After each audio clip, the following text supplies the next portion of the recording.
And you shall make an atoning cover of pure gold, 2.5 cubits long and 1.5 cubits wide.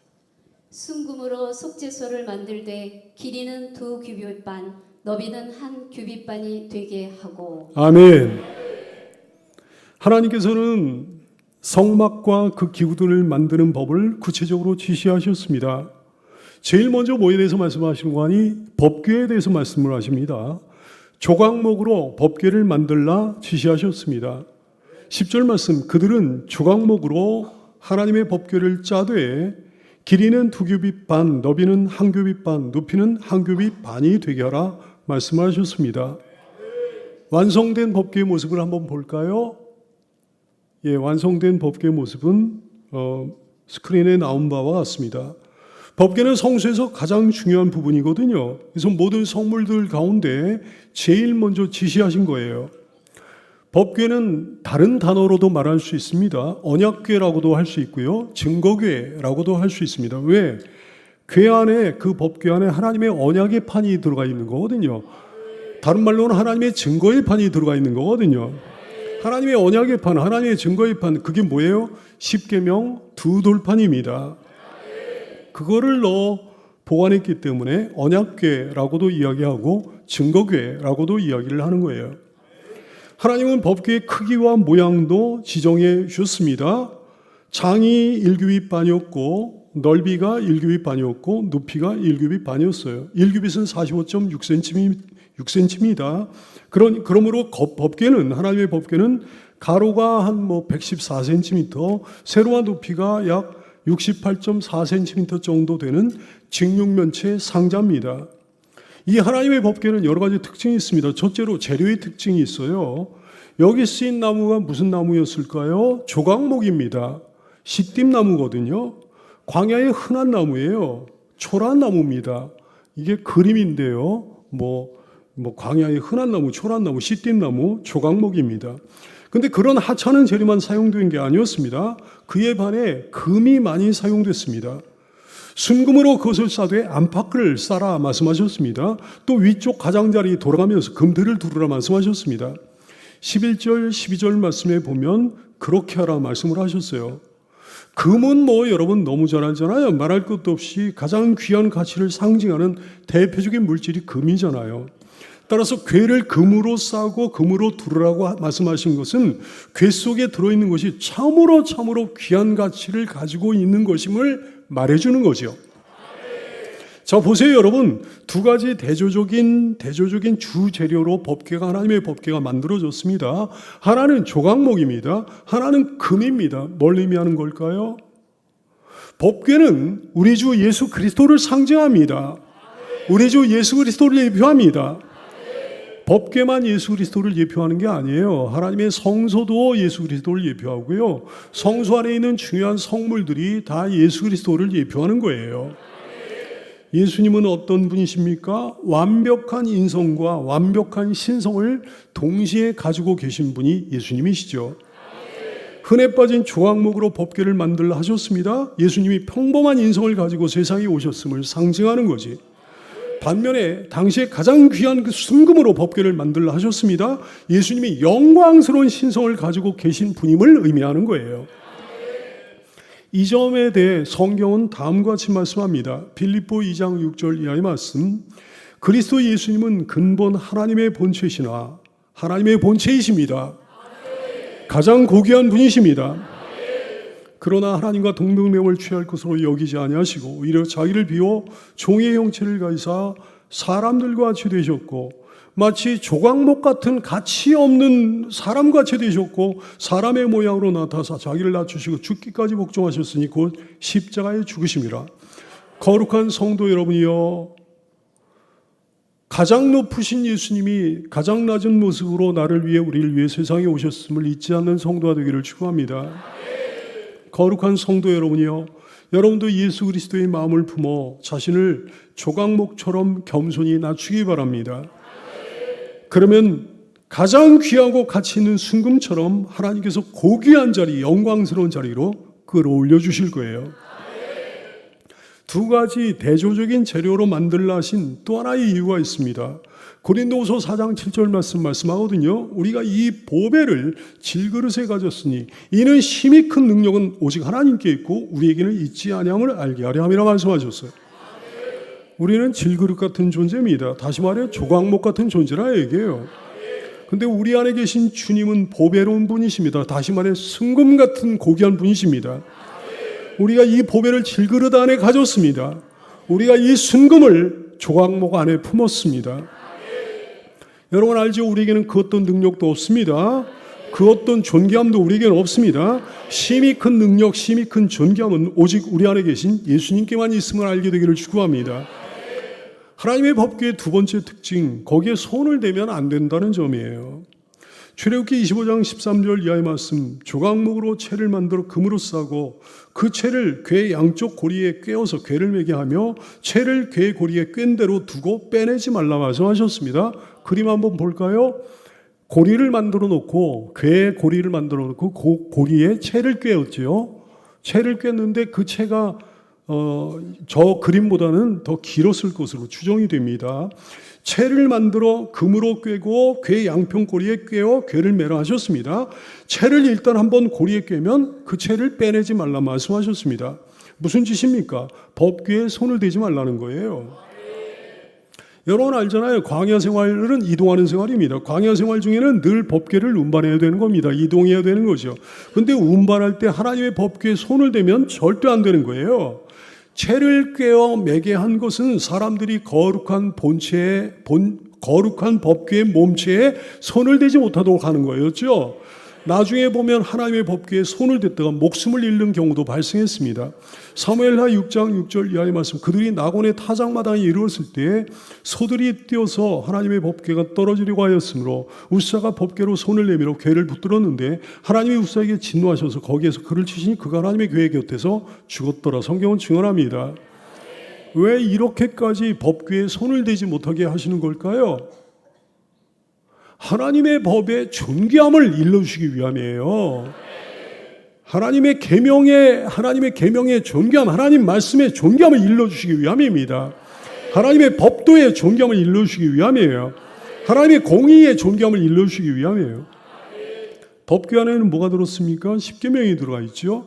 출애굽기 25장 16절 말씀, 내가 네게 줄 증거판을, 그 십계명 증거판을 궤 속에 두라 말씀하셨잖아요. 그래요.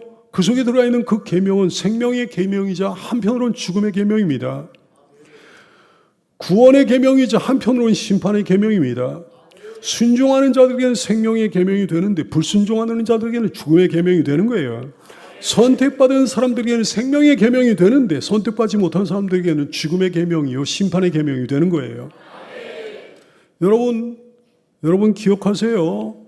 잘 들으세요. 그 계명은, 하나님의 계명은, 하나님의 법도는 많이 범해야 죽는 게 아니에요. 많이 범해야 심판받는 게 아닙니다. 조금만 범해도 죽는 거예요. 조금만 범해도 심판받는 거예요. 계명을 건드리기만 해도 죽는 거예요. 계명을 스치기만 해도 심판받는 거예요. 그러므로 죄를 별로 짓지 않았다고 심판을 면할 수가 없는 거죠. 지 딴에 선하게 살았다고 영생을 누릴 수 없는 거죠. 자기 딴에 자기가 괜찮은 삶을 살았다고 자기가 천국에 갈 수 없는 거죠. 살아날 방법은 오직 하나뿐입니다. 구원받을 방법은 오직 하나뿐입니다. 예수 그리스도의 보혈의 공로로 죄사함 받는 것, 오직 그거 하나뿐이에요. 보혈의 성도요, 우리는 본래 하나님의 존귀한 법에, 하나님의 거룩한 법궤에 손을 조금만 대도 죽을 수밖에 없는 존재, 심판받을 수밖에 없는 존재라는 사실을 기억하게 되기를 축원합니다. 예수님으로 말미암아 모든 죄를 사함받았다고 하는 것이 얼마나 놀라운 복인가를 깨닫는 은혜를 누리게 되기를 축원합니다. 속죄소라고 하셨어요. 법궤를 덮고 있는 뚜껑을 가리키는 겁니다. 여기 옆에 하나님의 법궤가 왼쪽에 있고 속죄소가 있죠. 속죄소는 뚜껑이에요. 그 뚜껑을 덮은 모습이 다음과 같이 되는 겁니다. 이렇게 되는 거죠. 당연히 속죄소의 크기는 법궤의 단면적의 크기와 같습니다. 가로가 2규빗 반이고 세로가 1규빗 반이에요. 속죄소라고 하는 단어의 어원이 의미심장합니다. 가파르라고 하는 단어에서 유래됐거든요. 덮는다, 그런 뜻이에요. 다른 뜻은 칠하다라는 뜻도 있고요, 제거하다라는 뜻도 있습니다. 죄와 관련해 가지고 생각하면 이해하기가 정말 쉬운 의미들이잖아요. 여러분 생각해 보세요. 죄를 덮습니다. 그러면 죄가 안 보이지 않겠습니까? 죄 위에다가 뭘 칠합니다. 그러면 죄가 안 보이지 않겠습니까? 죄를 제거합니다. 그러면 죄가 사라지지 않겠습니까? 그렇습니다. 법궤를 뚜껑처럼 덮고 있는 속죄소는 인간의 죄를 덮어주고 도말하고 제거한다는 의미를 갖고 있는 거예요.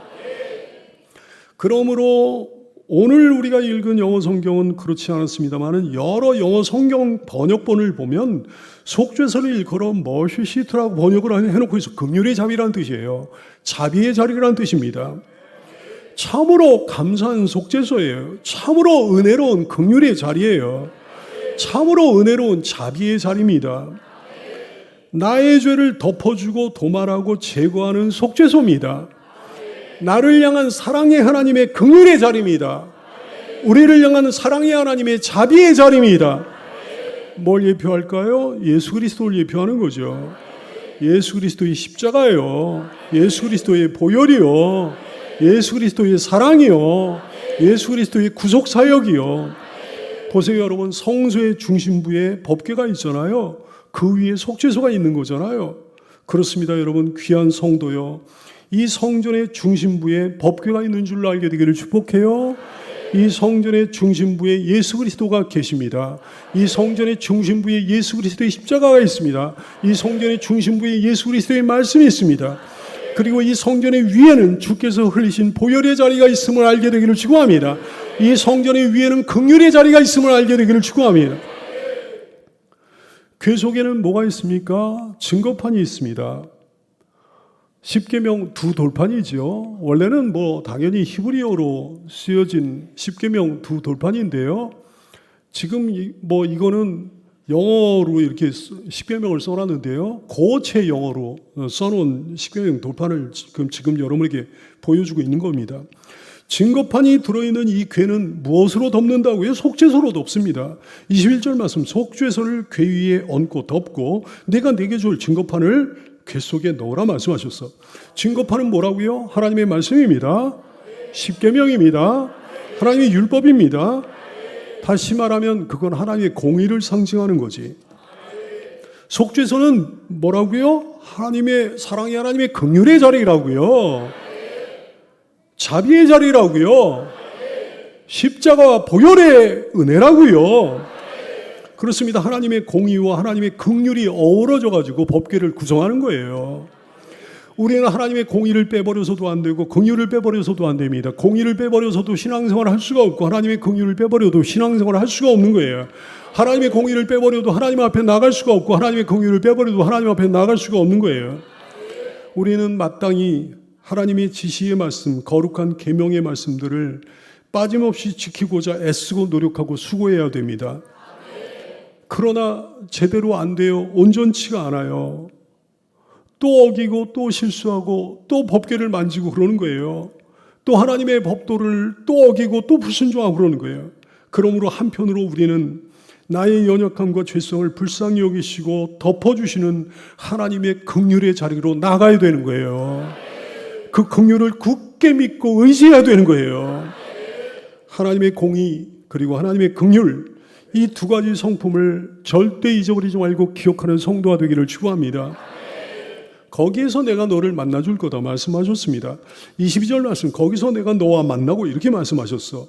그래요, 여러분. 하나님께서 이스라엘로 하여금 성전을 만들게 하신 목적이 뭐라고요? 만나주시기 위해. 그 중심부에 법궤를 두신 목적이 뭐라고요? 만나주시려고.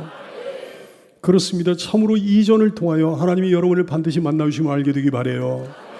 언제나 어느 때나 참으로 우리 주 예수님을 통하여 하나님이 여러분을 반드시 만나주시면 알게 되기를 축원합니다. 언제나 어느 때나. 18절 말씀에 보니까 금으로 그룹 둘을 속죄소 두 끝에 쳐서 만들라 말씀하셨습니다. 그룹 둘을 만들라 말씀하셨어요. 속죄소 위에다가 이렇게 함께 어우러지도록 만들라 말씀하셨습니다. 그룹이 뭐냐면 하나님의 보좌를 둘러싸고 있는 영적 존재를 의미하는 거예요. 다시 말해 일종의 천사들이지. 하나님의 거룩과 하나님의 영광과 하나님의 권세와 하나님이 행하신 모든 일을 선포하는 역할을 하는 천사들이에요. 이 그룹의 모양이 어땠는지 정확히는 알 수가 없습니다. 그냥 추정할 뿐이지.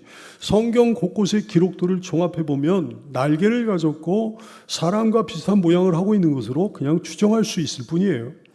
그룹을 두 개로 양쪽으로 만들라 하셨습니다. 한 그룹은 이 끝에, 또 한 그룹은 저 끝에, 그 속죄소 두 끝에 속죄소 한 덩이로 연결해라 말씀하셨습니다. 성경에서 둘이라고 하는 숫자는 명백한 어떤 증거를 상징하는 숫자입니다. 하나님은 증거의 신빙성을 위해 두 사람의 증인이 반드시 필요하다 하셨습니다.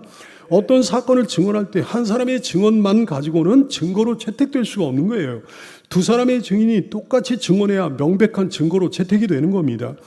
두 개의 그룹이 속죄소 위에서 마주 대하고 있는 건 뭘 뜻하는 걸까요? 증거하고 있는 거예요. 증언하고 있는 거라고요. 하나님의 영광과 하나님의 거룩과 하나님의 신실함과 하나님의 사랑과 하나님의 권세와 하나님이 행하신 모든 일들을 선포하며 증거하는 겁니다. 하나님의 살아계심, 하나님의 사랑, 하나님의 능력, 하나님의 구원, 하나님의 신실하심을 선포하며 증거하는 겁니다. 여러분이요, 이 두 그룹의 증거를 여러분도 받았지요? 기쁨으로 받게 되기를 축원합니다. 그룹들의 날개로 속죄소를 덮게 했습니다. 20절 말씀, 그룹들은 그 날개를 높이 펴서 그 날개로 속죄소를 덮으며 그 얼굴을 서로 대하여 속죄소를 향하게 하라 말씀하셨습니다. 여기 덮는다에 해당하는 히브리어가 샤카크라고 하는 단어예요. 막다, 방어하다 뭐 그런 뜻입니다. 속죄소를 덮은 그룹들의 날개는 단순한 장식이 아닌 거예요. 하나님을 보좌하는 천사들이 속죄소를 보호하고 있는 거예요. 막고 있는 거예요. 방어하고 있는 거라고요. 여러분, 우리를 향한 주님의 은혜와 사랑과 대속하심을 공격하는 그 악한 세력이 있다는 거 여러분 알지요? 그 악한 세력은 어떻게 해서든 여러분을 믿음에서 떨어뜨리려고 합니다. 어떻게 해서든 여러분으로 하여금 예수님의 죄사함을 믿지 못하게 하려고 합니다.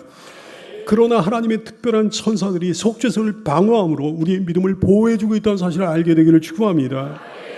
조각목으로 상을 만들라 하셨습니다. 이 상이 무슨 상입니까? 진설병상입니다. 그림 볼까요? 진설병상이에요. 이 상 위에 진설병을 올려놓은 거예요. 두 줄로 이렇게 진설병을 올려놨죠. 한 줄에 6개씩 토탈 12개의 진설병을 올려놓은 상입니다. 거룩한 떡을 진열해 놓는 상이야. 법궤처럼 당연히 거룩한 것입니다. 이것도 예수님을 상징하는 상이에요. 그렇게 법궤와 마찬가지로 금으로 도금됐고 이동하기 쉽도록 만들어졌습니다. 상의 규격은 길이가 91.2cm, 넓이가 45.6cm, 높이가 68.4cm 이렇게 만들라 그렇게 말씀하셨습니다. 출애굽기 25장 23절 이하에 그렇게 말씀하셨어. 상에 해당하는 금고리 4개를 모퉁이에 만들고 그 고리에 장대를 꿰므로써 이동에 용이하도록 했습니다. 그림 보면 그렇게 됐죠. 이동에 용이하도록 장대를 꿰어 만든 거예요. 상 위에 진열된 성물에 손을 대지 않고 안전하게 상을 이동하기 위한 장치였습니다. 이런 이동용 고리가 부착되어 있는 건 법궤와 진설병 상만이 아니었습니다. 나중에 보면 분향단도 그렇게 만들었고요. 번제단도 그렇게 만들었습니다. 왜? 거룩한 용도니까요. 성물이니까요. 더럽히면 안 되니까요. 부정해지면 안 되니까요. 거룩한 성도요. 우리 하나님께서 거룩한 것을 얼마나 세심하게 보호하시는지 알아야 되겠습니다. 오늘날 하나님을 섬김에 있어서도 두렵고 떨리는 마음이 우리에게 있어야 되는 거예요. 거룩한 성도 여러분이요, 거룩하고 존귀한 우리 하나님을 섬기는 것은 우리 삶에 있어서 너무너무 특별한 일이라는 사실 깨닫게 되기 바랍니다. 지금 주님을 섬기는 여러분의 마음, 여러분의 태도를 한번 들여다보십시오. 구별됐습니까? 성별됐습니까? 세상의 문화로 더럽혀져 있는 거 아닌지, 이방 종교나 미신 따위로 혼탁해져 있는 거 아닌지, 인본주의 따위로 혼탁해져 있는 거 아닌지, 지금 하나님의 말씀을 듣고 있는 여러분의 마음을 한번 들여다보십시오. 참으로 경외함과 경배로 하나님의 말씀을 듣고 있나요? 경외함과 참으로 경배함으로 하나님의 말씀을 사모하고 있나요? 부디 일평생 거룩하게 구별된 여러분의 마음 그리고 여러분의 태도가 되기를 축원합니다. 성수에서 쓰이는 집기류에 대한 지시의 말씀을 하셨습니다. 대접과 숟가락과 병과 붓는 잔을 순금으로 만들라 하셨습니다. 29절 말씀에 그렇게 말씀하셨어. 대접은 떡을 담는 용도고요. 병은 목이 좀 좁고 긴 그런 병이었는데 유향을 담는 데 쓰였습니다. 잔은 포도주를 따라가지고 하나님께 드리는 데 사용됐습니다. 무엇보다 중요한 건 진설병이었습니다. 30절 말씀, 상위에 진설병을 두고 항상 내 앞에 있게 할지니라 말씀하셨어요. 진설병의 히브리어가요, 파님 레헴이라고 하는 단어인데요. 직역을 하면 무슨 뜻인 거 아니에요? 얼굴의 떡이라는 뜻이에요. 하나님 면전에 놓인 떡이라는 뜻이지. 하나님께 바쳐져 하나님의 얼굴 앞에 하나님의 면전에 놓인 거룩한 떡을 진설병이라고 하는 거예요. 제사장들은 안식일마다 상위에다가 진설병을 두 줄로 해가지고, 아까 보셨죠 여러분? 두 줄로 해가지고 6개씩 총 12개를 진설해야 했습니다. 이스라엘의 12지파가 약속의 땅 가나안 땅에서 수확하게 될 노동의 열매를 하나님께 바친다는 의미예요. 영적 이스라엘 백성들이여, 오늘날도 진설병을 하나님의 거룩한 상위에 항상 있게 해야 되는 줄 알게 되기 바랍니다. 그 진설병은 우리의 재물이기도 하고 우리의 재능이기도 하고 우리의 시간이기도 하고 우리의 건강이기도 한 거죠. 한마디로 하면 우리의 인생 자체가 하나님의 거룩한 상위에 항상 올려져야 되는 진설병이라는 사실을 깨닫게 되기를 축원합니다. 25절에 보면 진설병상 주위에 손바닥 넓이만한 턱을 만들어 하셨습니다. 정말 세심하신 우리 하나님이시죠. 상위에 진열된 떡이 바닥으로 떨어지는 거 방지하기 위한 턱이에요. 일반적인 상에는 그런 턱이 없습니다. 보통의 상에 놓여진 건요, 바닥으로 떨어져도 되는 거예요. 털어서 다시 먹어도 되는 거지. 아니면 그냥 버려도 되는 거지. 하지만 거룩한 상에 놓여진 진설병은 바닥으로 떨어지면 안 됩니다. 털어서 다시 쓸 수 없습니다. 물론 버린다는 건 말도 안 되는 거지. 구별된 성도 여러분이요, 구별된 진설병 여러분이요, 우리 인생은 하나님의 거룩한 상에 바쳐진 진설병 같은 삶이라는 사실을 절대 잊어버리지 말게 되기를 바랍니다. 우리 주변에, 내 주변에 턱이 있어야 되는 거예요. 우리의 인생이, 내 인생이 혼탁한 세상으로 추락하지 않도록 방지하기 위한 턱이 마련되어 있어야 되는 거예요. 거룩하게 구별되어야 됩니다. 그들과 달라야 됩니다. 항상 헌신이 준비된 상태로 하나님이 찾으시는 그 자리에 어김없이 거룩한 모습으로 놓여져 있어야 되는 거죠. 복된 성도여, 하나님 마음을 흐뭇하게 해드린 진설병 인생이 다 되기를 축원합니다. 등잔대에 대해서 말씀하셨습니다. 등잔대는 밤에 등잔불을 켜서 아침이 되기까지 성소 안을 밝히기 위한 기구였죠. 성소 안은 낮에는 출입구를 통해 빛이 들어와서 밝았지만 밤에는 당연히 어두웠습니다. 따라서 제사장은 매일 밤마다 등잔대에 불을 켜가지고 거기 성소 안을 밝히는 거예요. 등잔대의 모양은 다음과 같습니다. 그림 한번 볼까요? 여러분들 이 그림 본 적 있죠? 밑에는 받침대가 있고요. 가운데 줄기, 지지하는 지지대가 있습니다. 줄기가 있습니다. 양옆에 가지 3개가 있습니다. 마치 나무 모양과 같죠? 위에는 이렇게 등잔대가 7개가 있고요. 그리고 이제 각 가지마다 꽃받침대가 있고, 그 다음에 그 잔 모양으로 한 잔들이 있습니다. 그 잔들이 각 가지마다 3개씩 있죠. 가지가 6개니까 3, 6, 18, 18개인데, 가운데 또 똑같은 모양의 꽃받침과 잔들이 있으니까 4개가 있잖아요. 그래서 22개가 되는 겁니다. 여기에 관한 말씀들이 출애굽기 25장 31절 말씀 이렇게 해가지고 쭉 이어지고 있습니다. 꽃받침에 대해서도 말씀하셨는데, 꽃받침은 잔의 꽃봉오를 받쳐주는 받침대예요. 이것도 당연히 22개가 있었습니다. 34절로 36절까지 말씀을 통해 가지고 이거에 대한 지시의 말씀을 하신 거예요. 잔은 살구꽃 형상으로 만들었다고 하는데, 여기서 말씀하는 살구꽃을 우리가 일반적으로 연상할 수 있는 그런 한국에 있는 살구꽃과 그렇게 생각하면 안 되고요. 좀 다른 모양으로 생겼습니다. 히브리 원어로 샤카르라고 하는데, 부활을 뜻하는 꽃이고요, 소망을 뜻하는 꽃이고요, 깨우침을 상징하는 꽃입니다. 하여튼 이 등잔대 모양을 가만히 보면 중앙에 줄기 좌우로 각 3개씩 가지가 뻗어 있고, 각 가지에 잔들이 달려 있어가지고 마치 나무와 같은 형상을 띠고 있는 거예요. 이 등잔대 모양은 오늘날 이스라엘의 국장으로 사용됩니다. 또 여러분 너무 잘 아는 이스라엘의 정보기관 있잖아요. 모사드요. 모사드의 심벌로 사용됩니다. 모사드의 심벌 다음과 같습니다. 그 등잔대 모양이 가운데 이렇게 박혀 있는 거죠. 등잔은 당연히 7개, 37절 말씀, 등잔 7을 만들어 그 위에 두고 앞을 비추게 하라 말씀하셨습니다.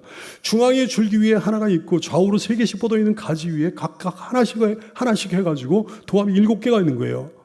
요한계시록에 나오는 하나님 보좌 앞에 7 등불이 바로 이것인 줄로 알게 되기를 바랍니다. 계시록 4장 5절 말씀, 보좌로부터 번개와 음성과 우레소리가 나고 보좌 앞에 켠 이 등불이 7이 있으니 할렐루야. 근데 그 등불이 7이 뭘 말씀한다고 말씀하는 거니? 하나님의 7영이라 말씀하는 거예요. 그렇습니다. 성소를 밝히는 7 등잔은 하나님의 7영을 얘기하는 거예요. 다시 말해 성령을 의미합니다. 성령을 상징합니다. 성소에 이 7 등잔이 없으면 안 되듯이 성령이 떠난 교회는 교회가 아닌 거예요. 성소에 이 7 등잔이 없으면 밤에 어두깜깜해질 수밖에 없듯이 성령이 떠난 교회는 어두깜깜해질 수밖에 없는 거예요. 성령이 떠난 신자는 신자가 아닙니다. 성령이 떠난 신자는 그 심령이, 그 인생이 어두깜깜해질 수밖에 없는 거예요. 37절 말씀에 보니까 그것으로 앞을 비추게 하라 그러셨습니다. 그래요, 여러분. 우리 신앙에 있어서 빛은 너무너무 중요합니다. 빛은요, 항상 예수 그리스도를 예표합니다. 그리고 그 다음에는 예수 그리스도의 빛을 받은 작은 빛은 우리 크리스찬을 예표합니다. 우리는 빛이거든요. 빛을 내야만 되는 존재들이거든요.